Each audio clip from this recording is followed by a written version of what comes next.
ഹൈറേഞ്ചിലെ ഏലമല കാടുകളെല്ലാം വനഭൂമിയാണ് എന്നുള്ള സർക്കാരിൻ്റെ പ്രഖ്യാപനം ഏറെ പ്രതിഷേധാർഹമാണ്.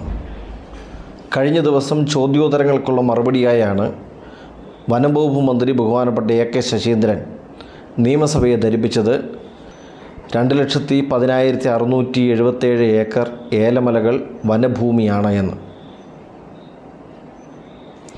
1800കളിൽ കുടിയേറിയ മനുഷ്യർ ഇവിടെ ഏലകൃഷി ആരംഭിച്ചതാണ്. നൂറ്റാണ്ടുകളുടെ പഴക്കമുണ്ട് ഇവിടുത്തെ ഏലകൃഷിക്ക്. ഹൈറേഞ്ചിൻ്റെ വളർച്ചയിൽ വലിയ പങ്ക് വഹിച്ചതാണ് ഇവിടുത്തെ ഏലം കൃഷിയും കർഷകരും. ഇന്ന് ആ പ്രദേശമാകമാനം വനഭൂമിയാണ് എന്ന് പ്രഖ്യാപിക്കാനായിട്ടുള്ള തന്ത്രങ്ങൾ അങ്ങേയറ്റം പ്രതിഷേധാർഹമാണ്. ഏലകൃഷിയെയും ആ പ്രദേശങ്ങളെയും ആശ്രയിച്ച് ജീവിക്കുന്ന ഒരുപാട് ജീവിതങ്ങൾക്കുള്ള വെല്ലുവിളി കൂടിയാണ് ഈ പ്രഖ്യാപനം. 1993 ചട്ടപ്രകാരവും മറ്റ് വിവിധ ചട്ടങ്ങൾ പ്രകാരവും പതിച്ചു നൽകിയ പട്ടയഭൂമികൾ പോലും ഇന്ന് വനഭൂമിയുടെ പട്ടികയിലാണ് വന്നിരിക്കുന്നത്. ഉടുമ്പൻചോല താലൂക്ക് മുഴുവൻ CHR വനഭൂമിയുടെ ഭാഗമാണ് എന്നാണ് വനം വകുപ്പിൻ്റെ രേഖകൾ പറയുന്നത്. 1951 86,400 ഹെക്ടർ സ്ഥലം വനേതര ആവശ്യങ്ങൾക്ക് വേണ്ടി സർക്കാർ പതിച്ചു നൽകിയിരുന്നു. ആ സ്ഥലവും ഇന്ന് വനഭൂമിയായിട്ടാണ് രേഖപ്പെടുത്തിയിട്ടുള്ളത്. വനം വകുപ്പിൻ്റെ നിലവിലെ കണക്കനുസരിച്ച് ഹൈറേഞ്ചിലെ ഒട്ടുമിക്ക പ്രദേശങ്ങളും വനഭൂമിയായി മാറിയിരിക്കുന്നു.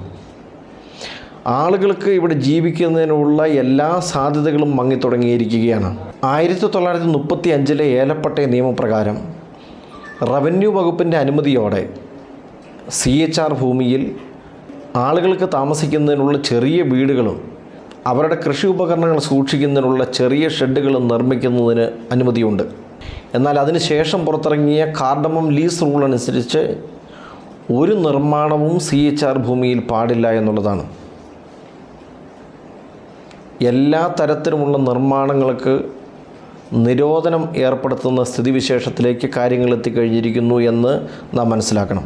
ഇടുക്കി ജില്ലയിലെ ESI വില്ലേജുകളുടെ പുതുക്കിയ പട്ടിക എടുത്ത് പരിശോധിക്കുമ്പോൾ ജില്ലയിലെ ഹൈറേഞ്ച് പ്രദേശമാകമാനം ESI പരിധിയിൽ വരുന്നതാണ് എന്നതാണ് വാസ്തവം.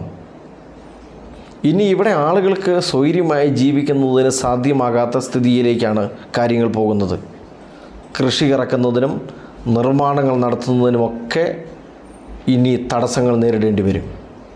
ക്രമാനുഗതമായ വനവൽക്കരണം ഈ നാട്ടിൽ നടക്കുന്നുണ്ട് എന്ന് ഇതിനു മുമ്പും നമ്മൾ പറഞ്ഞിട്ടുള്ളതാണ്. വനം വകുപ്പ് ഒരു സമാന്തര സർക്കാരായി ഇവിടെ പ്രവർത്തിക്കുന്നു. ഗവൺമെൻറ് ഇച്ഛാശക്തി കാണിക്കണം വനം വകുപ്പിനെ നിയന്ത്രിക്കുന്നതിന്. ഇവിടുത്തെ ഏലമലകൾ മുഴുവൻ വനഭൂമിയാണ് എന്ന് പ്രഖ്യാപിച്ച് ഇവിടുത്തെ കാർഷിക മേഖലകൾ മുഴുവൻ ESIയുടെ പരിധിയിൽപ്പെടുത്തി ആളുകൾക്ക് ഇവിടെ ജീവിക്കുന്നതിന് സാധ്യമാകാത്ത സ്ഥിതിവിശേഷം സംജാതമാക്കുന്ന വനം വകുപ്പിൻ്റെ ഈ കുതന്ത്രങ്ങൾക്കെതിരെ എല്ലാ തരത്തിലുമുള്ള പ്രതിഷേധം ശക്തമാക്കേണ്ടതുണ്ട്. കർഷകർ സംഘടിച്ച് നിൽക്കേണ്ടതുണ്ട്. ഇത്തരത്തിലുള്ള ഗൂഢനീക്കങ്ങൾക്കെതിരെ ചെറുത്തുനിൽപ്പല്ലാണ്ട് വേറെ മാർഗമില്ല എന്ന് നാം മനസ്സിലാക്കണം. അതുകൊണ്ട് ഏലമലകൾ വനഭൂമിയാക്കി മാറ്റുന്നതിനും ഹൈറേഞ്ചിലെ വിവിധ പ്രദേശങ്ങൾ വിവിധ നിയമങ്ങളുടെ പട്ടികയിൽ കൊണ്ടുവന്ന് വനമാക്കി പ്രഖ്യാപിക്കുന്നതിനുമുള്ള ഏത് തന്ത്രത്തെയും നമ്മൾ ചെറുത്തു നിന്ന് തോൽപ്പിക്കണം.